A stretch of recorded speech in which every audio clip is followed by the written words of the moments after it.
Странски работници од Турција и Пакистан, освен на патиштата и на стамбените згради, деновиве влегува и во секторот сточарство и производство на млечни производи.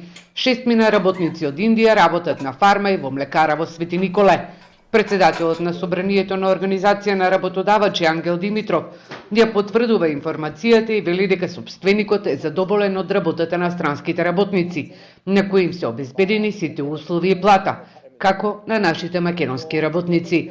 Станува збор за ниско квалификувана работна сила, а во изминатиот период се појавија и многу агенции кои сакаат увозот на странски работници да им биде сериозен бизнис.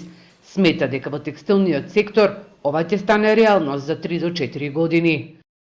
Затоа што овие години веќе доста голем број работници одат во пензија.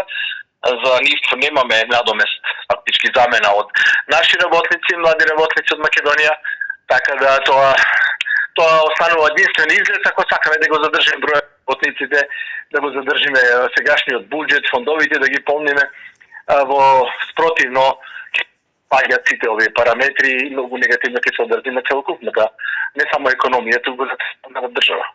Увозот на странските работници во земјава го кочат актуелните закони, затоа и бизнис секторот смета дека е потребна либерализација во овој дел.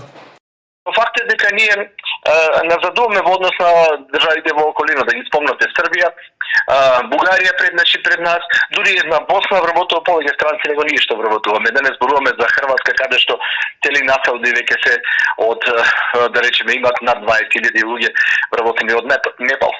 Економските експерти сметаат дека увозот на ниско квалификувана работна сила може да доведе до зголемување на конкуренцијата во трудоинтензивните дејности, а не исклучено и стагнација на плати. Тоа не би требало да биде право пропорционално, тој процент ќе биде многу помало од она што се очекува, од причина што според мене работниците и сега имаат некоја заштита во смисла на синдикална организираност, така да дали и колку би паднала цената на работната сила зависи од спремноста на синдикатот да ги заштити правата на работниците.